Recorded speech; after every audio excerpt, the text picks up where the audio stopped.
আমার সাথে পড়ুন, বিসমিল্লাহির রহমানির রহিম। আস্তাগফিরুল্লাহ রব্বি মিন কুল্লি যামবিন ওয়া আতুবু ইলাইহি লা হাওলা ওয়ালা কুওয়াতা ইল্লা বিল্লাহিল আলিয়্যিল আযীম।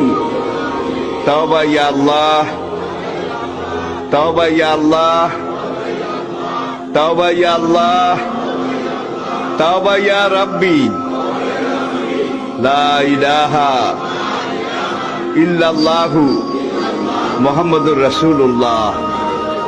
আল্লাহর কসম, পিছনের জীবনে সব গুনাহ আল্লাহ মাফ করে দিয়েছে, এই তওবার কারণে সব মাফ করিয়া লাইছে।